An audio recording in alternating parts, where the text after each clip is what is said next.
Jadi kalau ada orang berbuat buruk pada kita, bacalah perbuatan buruk itu sebagai upaya yang membuatmu bebas. Alhamdulillah, engkau buruk padaku, jadi aku tidak ada beban di hadapanmu. Aku tidak terikat apa-apa untukmu. Nah, ini kita malah bebas dari sisi ini, yang tidak harus terlalu sedih, terlalu galau kalau ada orang yang melakukan sesuatu yang membuat teman-teman tidak berkenan. Jadi ini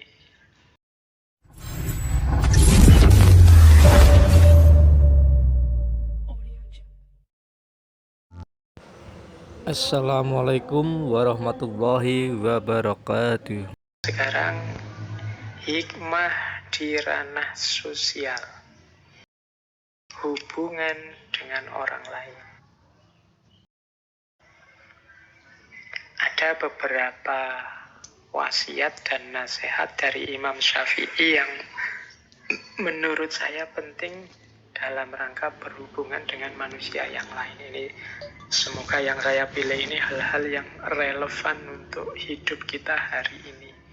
Ini kan hari-hari ini kita mulai agak panas, agak sering tabrakan, konflik pikiran, apalagi di medsos itu kencengnya luar biasa. Semoga tidak merantak, semoga tidak meluas ke ranah real. Biarlah dunia maya saja yang rame, dunia nyata kita dunia yang damai, yang rahmatan lil alamin. Oke, ada beberapa tips dari Imam Syafi'i sehubungan dengan hal ini, hubungan dengan manusia yang baik.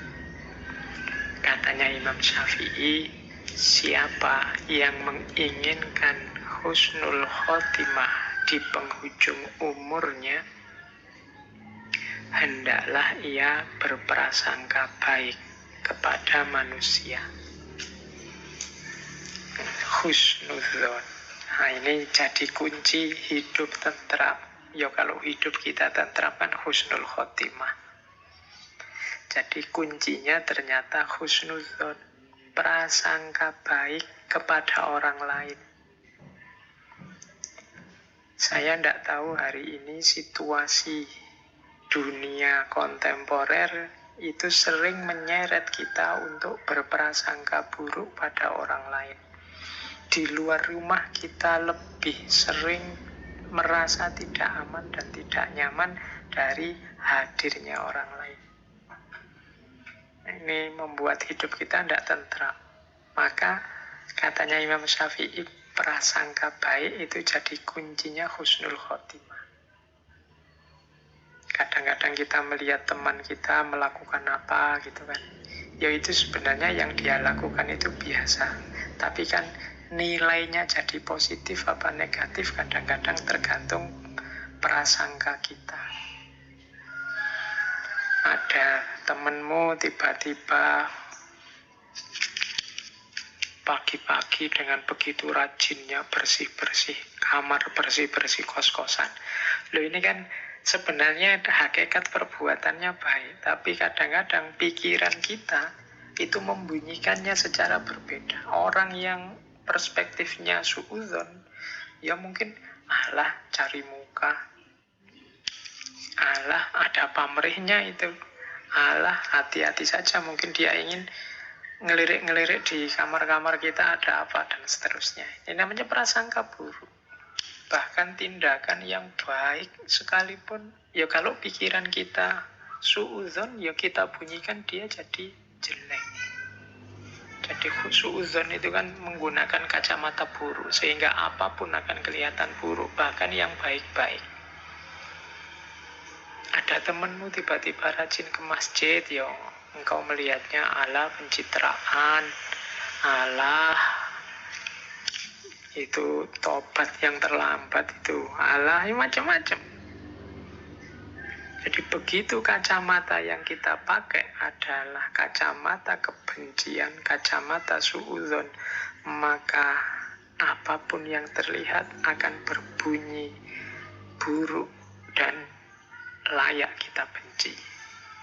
Tapi kalau kita balik, kacamata yang kita pakai adalah kacamata kasih sayang, kacamata rahmat, maka apapun yang kita lihat akan membuahkan cinta, kasih sayang, dan ketentraman. Sehingga katanya Imam Syafi'i, kalau ingin husnul khotimah, ya hidupkan lagi prasangka yang baik. Terus yang kedua, berapa banyak orang telah berbuat kebajikan kepadamu yang membuatmu terbelenggu dengannya, dan berapa banyak orang yang memperlakukanmu dengan kasar dan ia memberi kebebasan kepadamu. Nah, ini kan kita itu seringkali baper nunggu orang berbuat baik selalu pada kita. Begitu ada orang melakukan hal yang kita tidak suka, yang kita anggap tidak baik, maka naiklah emosi kita, tersinggunglah kita. Dan kita melihat dari hal itu tidak ada manfaatnya sama sekali. Jangan lupa katanya Imam Syafi'i, justru seringkali dalam kebaikan yang dilakukan orang lain padamu itu ada belenggu.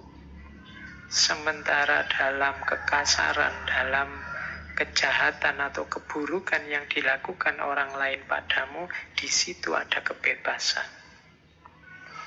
Maksudnya apa?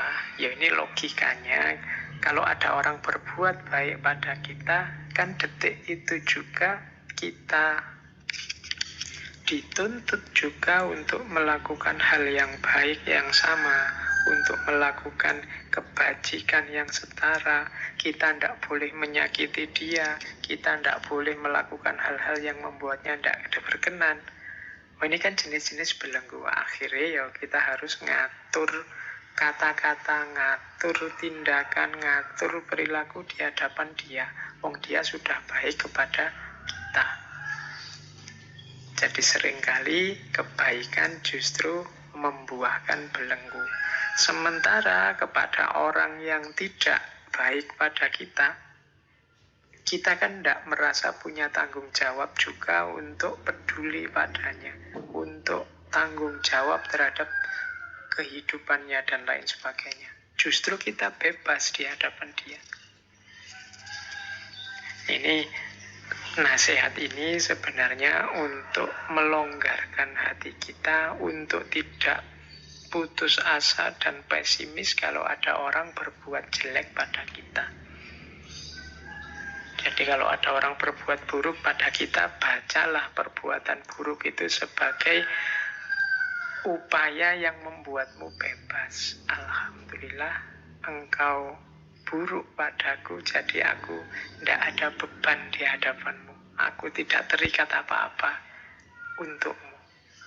Nah, ini kita malah bebas dari sisi ini, yang tidak harus terlalu sedih, terlalu galau kalau ada orang yang melakukan sesuatu yang membuat teman-teman tidak berkenan. Jadi ini wasiat selanjutnya yang berhubungan dengan relasi sosial. Ya manusia itu memang macam-macam. Tidak mungkin kita mengharapkan semua orang melakukan sesuatu persis seperti keinginan kita.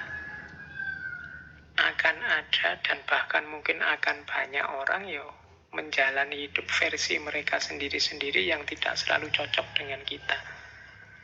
Akan selalu ada orang yang tidak suka dengan kita, orang yang ingin menyulitkan kita, orang yang melakukan hal buruk pada kita. Yes, itulah cirinya kehidupan dunia. Kalau kita hanya sanggup menerima yang baik-baik saja dan tidak sanggup menerima yang buruk-buruk, maka hidup kita akan sangat berat. Padahal hakikatnya kalau orang memberikan yang buruk pada kita, maka kita bebas. Tidak ada tuntutan kewajiban apapun di hadapannya. Tapi pada orang-orang yang sangat baik pada kita, melakukan kebajikan pada kita, di situ ada banyak tanggung jawab moral yang harus kita lakukan. Nah, dari sisi ini maka harusnya kita tidak putus asa. Harusnya kita tidak sedih kalau ada orang melakukan hal buruk pada kita. Justru mungkin terima kasih karena engkau sekarang membuatku bebas. Oke, jadi itu yang kedua. Yang pertama tadi berprasangkalah yang baik. Yang kedua, luaskan hatimu, jangan hanya mau menerima yang baik-baik, tapi juga maklumilah yang buruk-buruk, karena justru yang buruk itu seringkali memberikanmu kebebasan.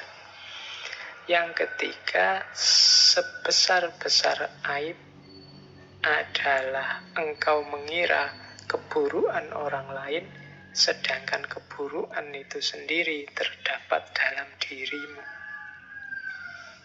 Ini bagi Imam Syafi'i, ini mbahnya perilaku yang buruk. Manusia itu memang makhluk khotok wan nisyan, kadang-kadang terpeleset melakukan yang buruk. Tapi yang lebih buruk dari itu apa? Menganggap orang lain buruk. Padahal keburukan yang sama ada dalam dirinya sendiri.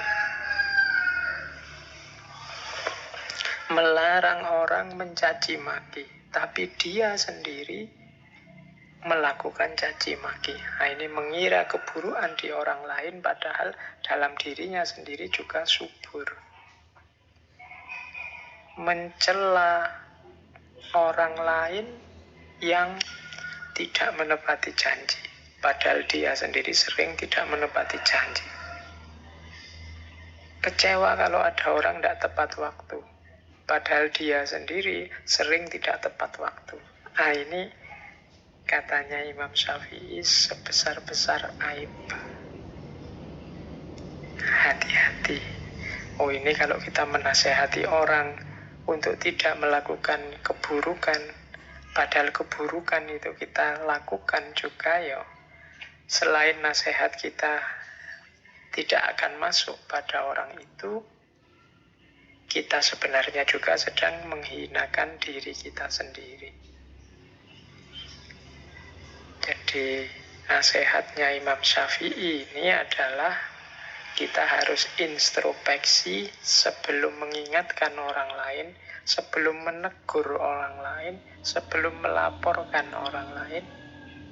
Tidakkah keburukan yang sama ada dalam diri kita atau pernah kita lakukan? Kalau memang ada, yuk kita bersihkan dulu. Karena lebih penting bersih-bersih rumah sendiri daripada rumah tetangga. Kalau rumahnya sendiri kotor, ya kita tidak akan sehat. Oke, demikian juga hubungan dengan orang lain. Kalau kita berminat sekali membuat orang lain bersih, orang lain santun, orang lain berakhlak, orang lain beradab, ya pertama-tama kita introspeksi apakah kita sendiri sudah santun, sudah beradab, sudah berakhlak. Kalau sudah, ya monggo. Watawasau bil haqqi, watawasau bis sabr. Saling menasehati tentang kebenaran dengan kesabaran. Jadi ini rumus-rumus berhadapan dengan orang lain. Terus ada lagi nasihat penting dari Imam Syafi'i, yaitu terlalu keras dan menutup diri terhadap orang lain akan mendatangkan musuh, dan terlalu terbuka juga akan mendatangkan kawan yang tidak baik. Maka posisikan dirimu di antara keduanya. Ini Imam Syafi'i menasehati kita untuk jadi orang jangan terlalu tertutup, juga jangan terlalu terbuka. Kalau kita terlalu tertutup, ya orang susah memahami kita, bahkan mungkin muncul fitnah-fitnah. Makanya Imam Syafi'i menyebut ya akan mendatangkan musuh. Tapi kalau kita terlalu terbuka, apa saja diungkap ke publik, diceritakan ke orang banyak, kemudian siapa saja juga dipergauli, yo pada akhirnya kalau ndak hati-hati kita akan dapat kawan yang tidak baik. Jadi yang bagus apa? Yo di antara keduanya. Jangan terlalu tertutup, juga jangan terlalu terbuka. Terlalu tertutup, ndak punya teman sama sekali, mendatangkan musuh. Terlalu terbuka, siapa saja dijadikan teman, yo akan mendatangkan teman yang jelek juga ikut masuk. Jadi selektif, terbuka, tapi yo tidak semua orang bisa masuk. Kita sendiri yang milih, yang menyeleksi.